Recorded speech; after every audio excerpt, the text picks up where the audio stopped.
Welcome to Lead the Way with Anna Gauker. Your guide, Anna Gauker, is on a quest of her own to find effective ways of creating change and inclusion in our communities. You have come to the right place if you believe in truth, justice, and coffee. Thanks for joining us.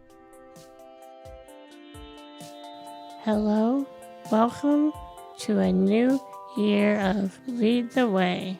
I'm Anna Gauker. I'm so excited to be back with fresh episodes for you, starting with a very important conversation with Helen Osborn-Senatus. She is Program Manager of the River Food Pantry, which is the Madison area's busiest food pantry. As it says on their website, the river serves over 1,000 households every week in pursuit of its vision, a fully nourished community. In this episode, we talk about everything they do for the people of Madison, how they have met the increased need during COVID-19, and what led Helen to her current role with the river. But first, let me remind you to rate and review Lead the Way on Apple Podcasts. It really helps more people find the podcast. We really appreciate your support. Now here is Helen Osborn-Senatus. Can you start out by telling me a little bit about your background? Yeah, of course.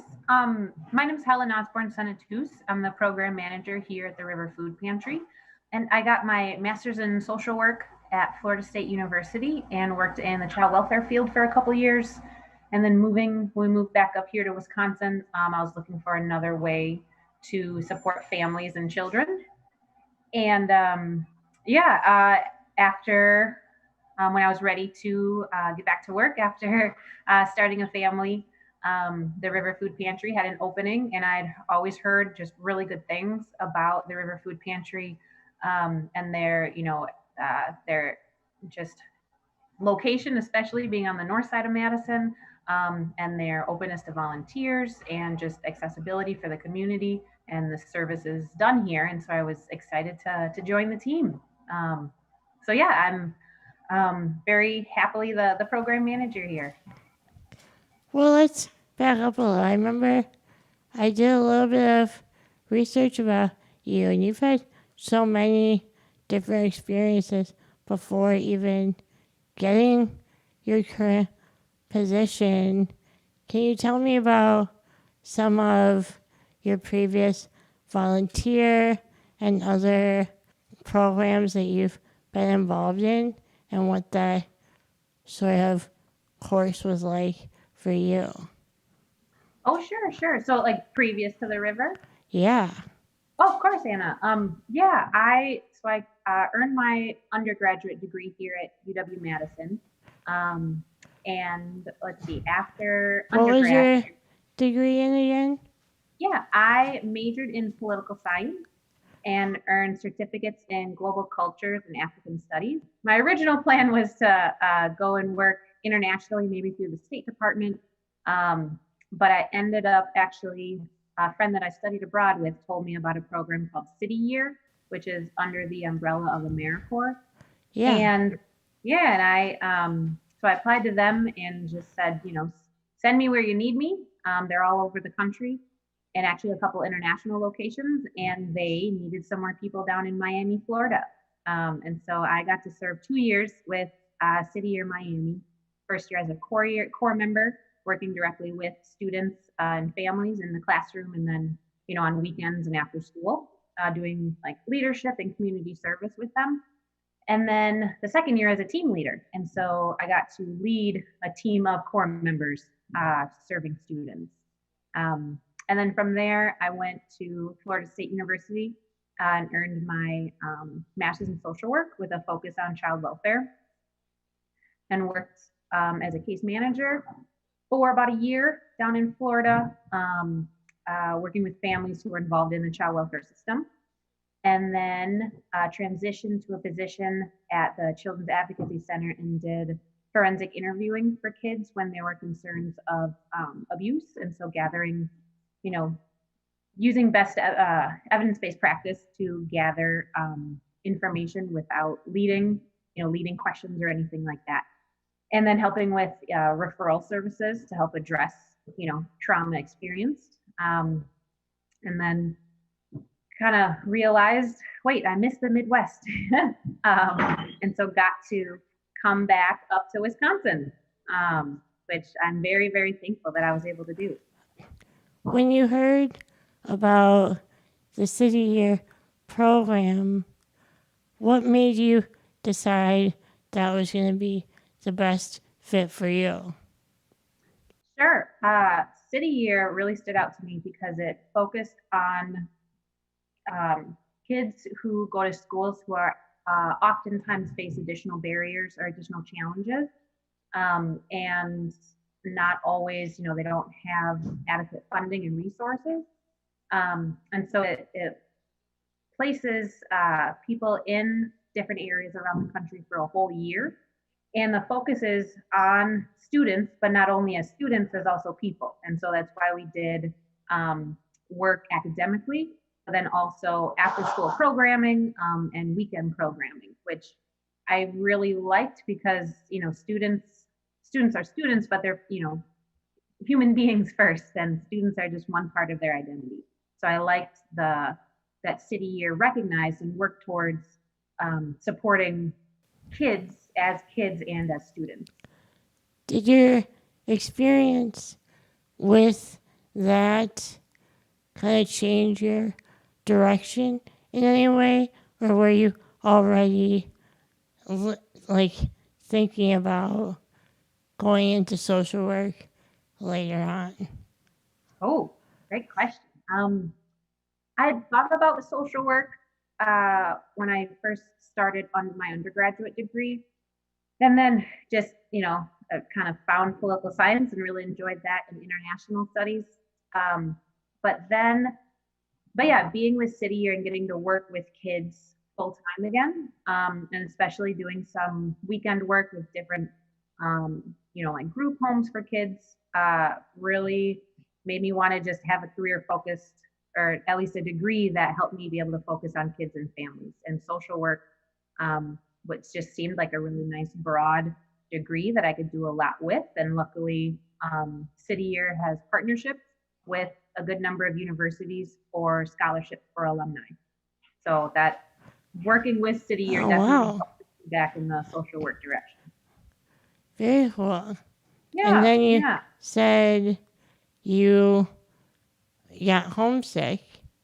What was it specifically that you missed about the Midwest?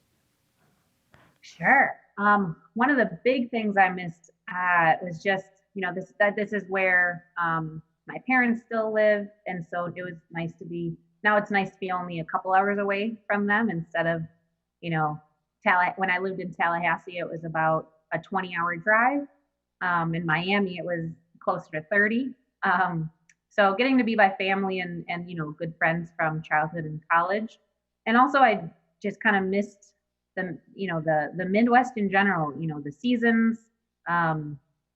In Florida, it was hot or hotter, and I like getting to experience just the different times of year and the changes with the seasons, and also just kind of the Midwest, the Midwestern feel.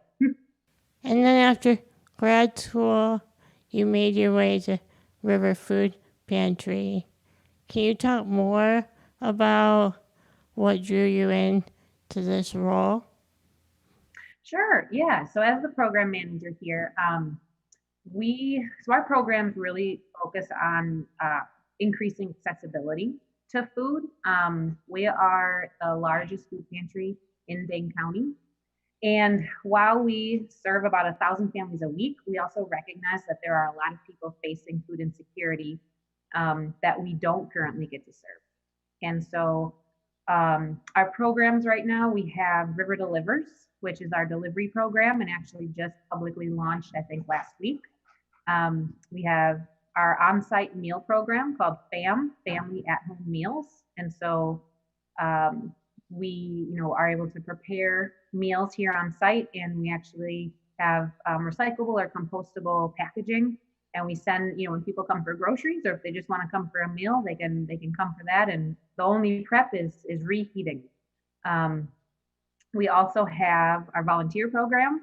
I mean, we, because we serve as many folks as we do, we would not be able to do that without volunteers. That would be, yeah, we're a small staff. I don't even think we're 20 people as a staff. And so being able, to serve 1,000 families a week or 1,000 households a week, we definitely rely on volunteers. And so our volunteer coordinator is very busy, just recruiting and retaining and onboarding and getting to know volunteers and getting to learn more about them as people. Then we also have our mobile lunch program, which is called Munch. Madison Unites to Nourish Children at Home. Yeah, and Munch goes to 9 neighborhoods on the north side here.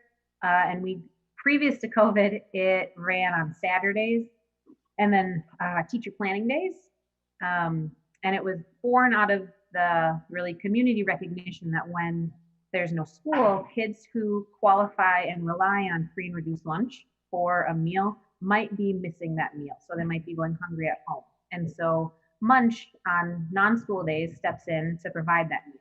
And since, especially now that kids are still learning virtually, we're actually running Munch Monday through Saturday. So 6 days a week. Wow. Yeah, we get to go out to the 9 different neighborhoods, and we're averaging a little over 200 lunches a day right now. And on Saturdays, we give out double lunches, just, one for Saturday, one for Sunday. And then we're also actually part of another program. It's called Food Bridge. It's a great collaborative program between RSVP, New Bridge, and the River. And the focus is helping to get food to homebound seniors. And so RSVP has the volunteers, the drivers. New Bridge has the clients and the seniors looking, for nutritional and grocery support. And then we have the food. And so the RSVP drivers will come and pick up food and take it to the same households each month, or at least once a month. And so they get to build a relationship. And yeah, again, just trying to make sure that people who are facing food insecurity can have access to us, even if they can't physically come themselves. What is RSVP? RSVP is an agency here in Dane County that focuses on helping retired individuals still stay engaged and involved, and through different volunteering opportunities. Well, it sounds like River Food Pantry has expanded and evolved a lot in the wake of COVID-19. What was your service list last year, and how has it changed? Because you were talking so much about delivery and curbside pickup. It sounds like your services have expanded a lot now. Yes. Yes. And, because like you said, because of COVID, we had to make some big adjustments. But luckily we never had to close. So we, especially back in March when the transition came pretty quick, with schools closing and a lot of businesses or companies going to work from home models, we were able to stay open. We didn't have to miss a day of groceries. But our services right now, they've definitely expanded, like you said. And yeah, thank you for mentioning that our market now, previously before COVID, we were set up closer to a grocery store where people would come and get a shopping cart and then go through each section and pick what they wanted. But because of COVID, we, having that many people in our building at one time, and especially in close proximity and thinking through things, those are all things that have been recognized to kind of support the spread of COVID. And so we have switched to a curbside distribution model for our groceries. And that's, the largest piece of our services is our curbside groceries. Our operations team is amazing at keeping carts full and getting people through the line. And then our programs team is huge at kind of keeping the programs going. And so, yes, before COVID, we had our on-site meal service was all indoors. And it was nice. It was nice big tables. People got to sit around and meet new people and have good conversation. But that, had to stop, of course, just because, again, having large groups of people eating together is not safe during COVID, during the pandemic. But luckily, we've been able to replace that with FAM, the to-go meals. And the munch program, like I said, is expanded from 1 to 2 days a week to 6 days a week. Let's see, we added the River Deliver program. We didn't do deliveries prior to COVID, but now, let's see, last week we did just over 100 deliveries. And Food Bridge has actually really increased as well. Prior to COVID, we had about just under 25 matches between volunteers and seniors. And now we have, I think when I looked a couple weeks ago, we had about 180 matches. So, through, and especially through, as we're giving out more and more food, because people don't get to come in and choose their own food, we like to give out a really good variety. And so we actually, on an average, distribute about 115 to 120 pounds of groceries per household who comes through, just to make sure, that what we're providing, without them being able to choose, that it's, it's going to be enough useful food for them for a week. And then because client choice is really important to us and something that we very much want to return to, our director of operations is actually getting ready, or he's in the process of helping start an online market or an online ordering system. It won't be up, and it is still a little ways off from being functional and available to use, except that's our next step in trying to return to client choice. And so people can, once a month, they'll be able to go online and pick their groceries, and we'll have them packed, and they just come and pick up groceries that they were able to choose themselves. Are you operating on 100% donations right now, or have you become eligible for other kinds of support this year? Sure. So we do receive donations, from individuals, groups, but then we also have an amazing development team who is phenomenal at finding grants and applying for them. And, a lot of foundations right now, or throughout, the COVID pandemic, have really recognized that there is increased need. And so so whenever there's a grant available, that we qualify for and, can directly use, we depend on them as well as donations. And also we, through different, government funding, we're able to get food right now, some food at no cost, and some food, we are, it's very reasonably priced because we buy it in such large quantities. And so, our food comes from a mix of donations, some provided through government funding that we don't have to purchase, and then food that we do end up purchasing. What's your criteria for food donations? Yeah, our criteria is if it's just, somebody in the community who is going through their pantry, or maybe hosting a food drive of some kind, we are always happy to receive any shelf-stable products. as long as the packaging is still, it's not damaged at all and the quality of food is still preserved. Yeah, we're always happy to receive that. Sometimes we are able to get donations from larger companies or agencies that might just have an abundance of produce or something. And since they are, their profession is in food quality and maintaining safe standards for food, sometimes we're able to accept donations from businesses as well of perishable food. Okay, great. Yeah. Well, that's awesome. So people have a wide variety of choices. Yes, yep. And that's like I said, since people right now aren't able to come in and choose all the groceries they take home, we really try and provide a good variety. But also, we actually just started, or recently, we started packing diabetes friendly boxes and also gluten free boxes. Um, those were two kind of diets that we were seeing asked for most, and that are very specific. And so we're able to work with some dietetic interns from UW who were a big help in helping us craft the diabetes friendly box.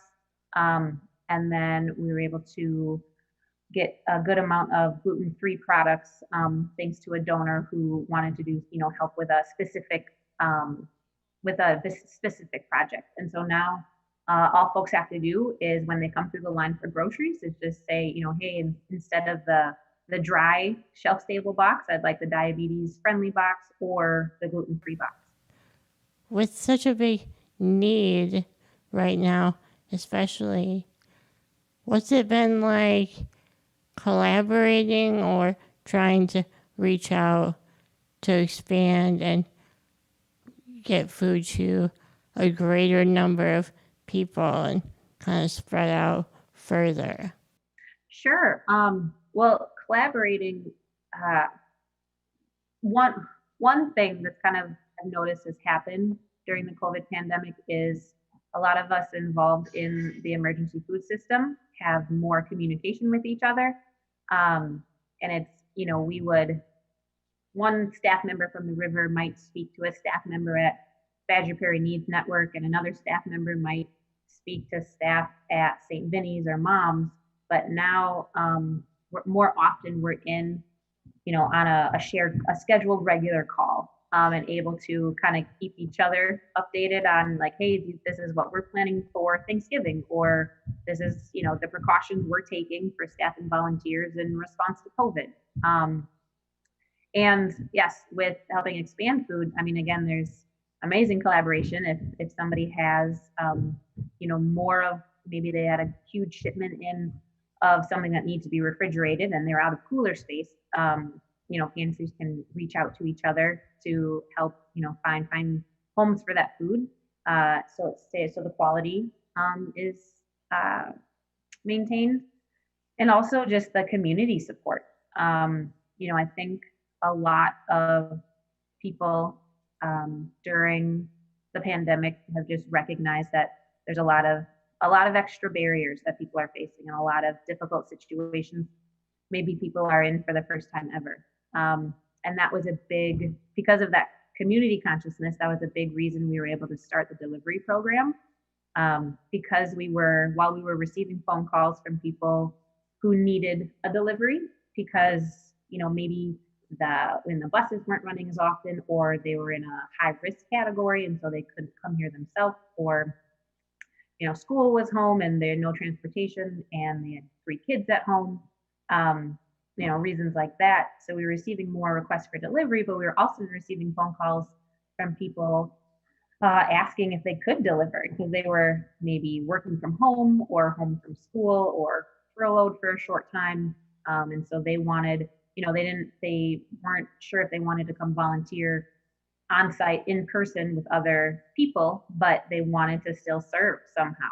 And that's really how River Delivers started. Just, a good number of community members reaching out and saying, hey, I've got time, I've got a car, how can I help? What is that like, just having so many volunteers and trying to make sure everyone has the information that they need to be of maximum use to River Food Pantry. How many volunteers do you have right now? Sure. Right now we have, let's see, Tuesday through Friday, we have 3 shifts of volunteers, each about 2 hours long, both in the market and in the kitchen. And then a couple of volunteers for our lunch program as well. And each of those 3 shifts, I think we have 5 or 6 slots available. And so we have a max of about 15 volunteers at one time, between inside our building as well as outside, registering households and loading cars and handing out the meals. Um, and so we are, we take everyone's temperature, require everyone to wear masks. I'm only not wearing a mask right now because I'm just in an office by myself.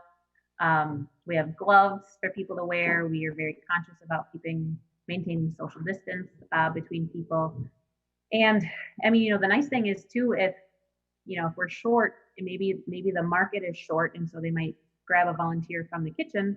Oftentimes people are very flexible. They just want to come help, and then they get to work with other staff and other volunteers and kind of learn a new part of what the river does. And so after a couple shifts here, a lot of people will kind of find what they enjoy most. And so, while of course we can't promise, like, yes, if you sign up for market, you will be, packing dairy boxes or sorting produce for produce boxes.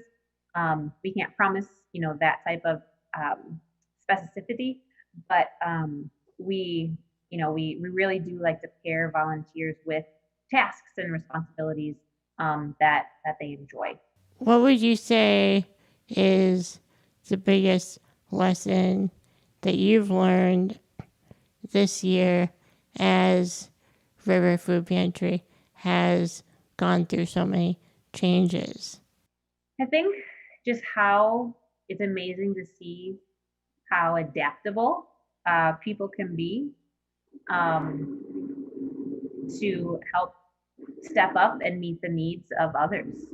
From just thinking about our staff, how many people were pulled in different directions, especially at the beginning of the pandemic, and everyone is trying to kind of find the new normal. But I mean, yeah, just our communications manager, just making sure that the community, be it donors, volunteers, clients, anyone just interested in the river, is keeping up to date information. So she puts in a lot of time and energy to make sure that all the different channels that we share information through are updated and correct. Our operations team, they have been amazing at the huge adaptations and changes that have happened here because of how we had to change in response to COVID, from being set up for all internal service to all curbside service now, and still keeping that great like customer service with households when they come through for groceries, still being open to feedback. Our interim executive director is she's always open to hearing people's feedback, and really likes sitting down and having a conversation about this person brought up this point, and let's think about it. That was one way that the diabetes friendly box came to be, because a couple people reached out and shared that they had diabetes or they were determined pre-diabetic, and a lot of the food we were giving out they weren't able to have,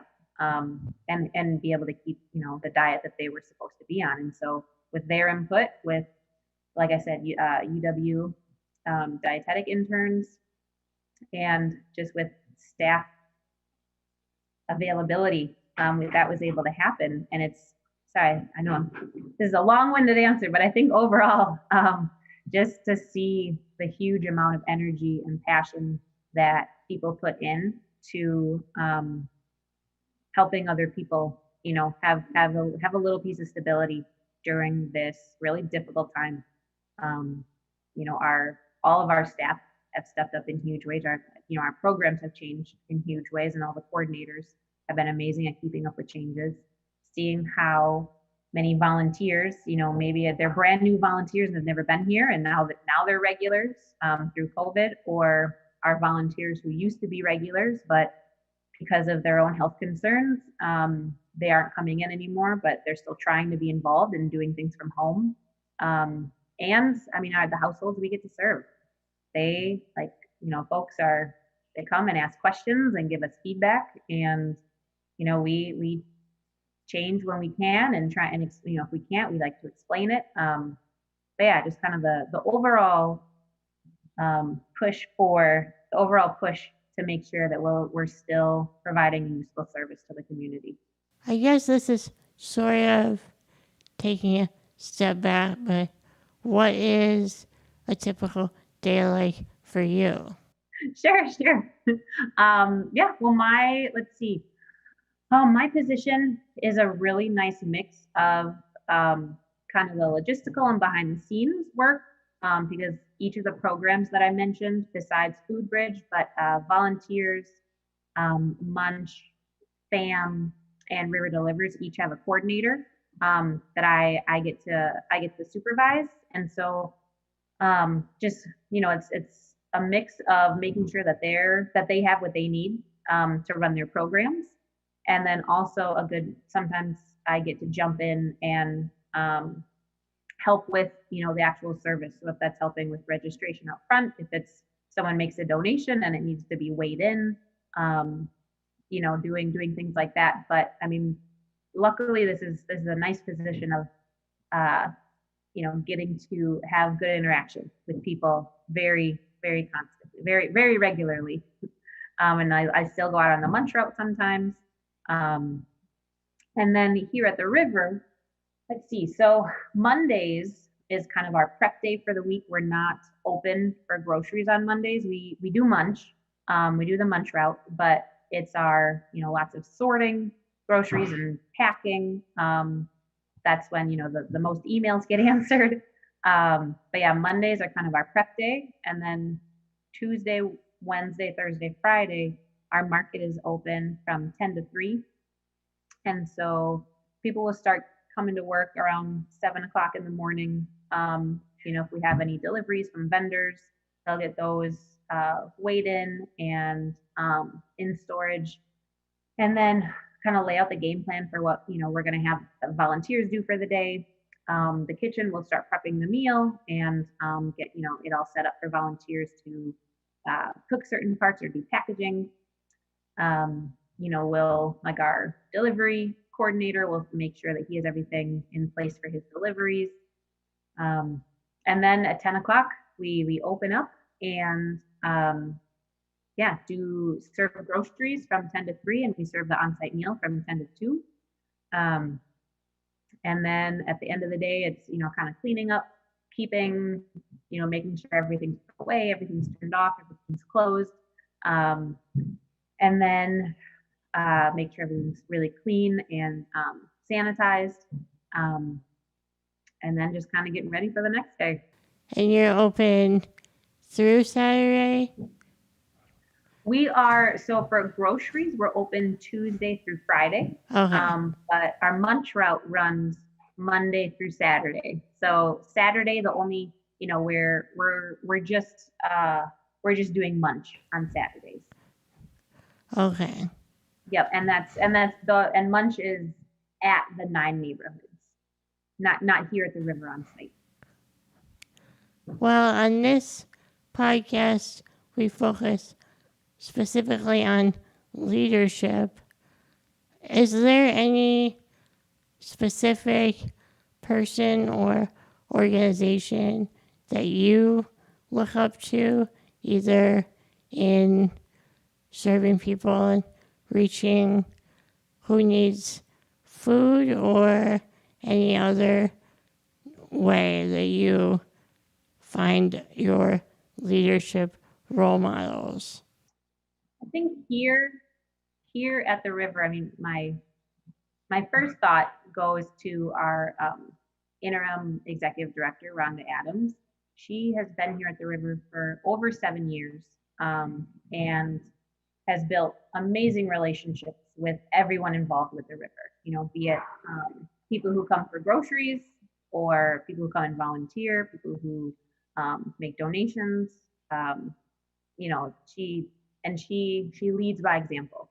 She even though now she's our interim executive director, she's still every once in a while will go outside and help hand out meals, or go talk to folks as they're sitting in line waiting for not hand out meals, but go and talk to folks as they're waiting for groceries, or being here, maybe helping to pull. We might have somebody coming to pick up some food, and she's going to pull a couple things to make sure that it's ready for them to get picked up. And she's, like I said, she leads by example in how to maintain the large picture of the position that we're in, to be a positive community resource and a stable community resource, but then also doesn't forget about the small things of remembering that, oh, so and so's birthday is tomorrow, or somebody, maybe a longtime volunteer, a family member passes away, she'll get a card going around to staff for all of us to sign. I think she's definitely a person to look up to for leadership, without a doubt. And then is there another organization that you feel like the river kind of follows or keeps an eye on to know how they are approaching their work and how you can kind of adapt it or implement it in what you do? Sure. Well, as I kind of said, luckily, one positive that's come out of this pandemic is a lot of us pantries in the area having better communication. And so just getting to hear, how moms in Middleton might be, how did they change their distribution when COVID began? Or we were able to go over to the Goodman Center and just to see, their operations back in the spring, to see how they were handling curbside distribution. And just that more open communication is really helpful, just because then we're able to not only get ideas and get information, but share ideas and information, and take a look at what we're doing. And if we really like what someone else is doing, all right, well, maybe let's try it. There's a pantry in Chicago who our director of operations went down and visited, and he really liked their online model system. And so because of how it's worked for them, that was a huge launching point for us to begin the steps towards having an online market. So I guess it's not a specific organization, but I think I really appreciate just the increased and enhanced communication and partnership between other agencies involved in the emergency food system throughout the pandemic. How much of that do you think is going to continue?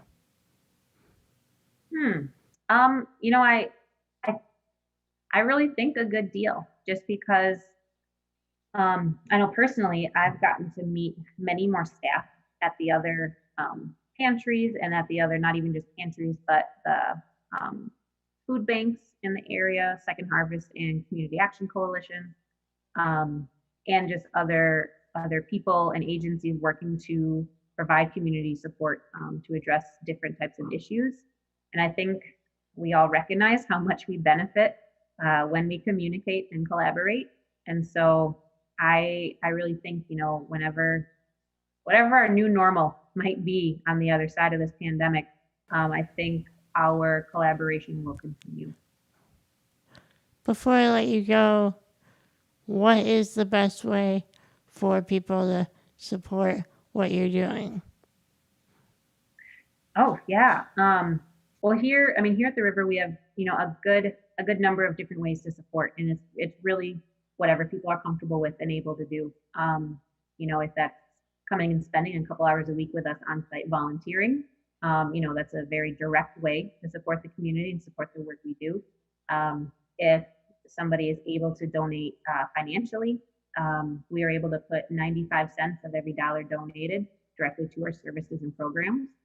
And like I said, because our director of operations is amazing at his job, he, if he can spread a dollar a long way.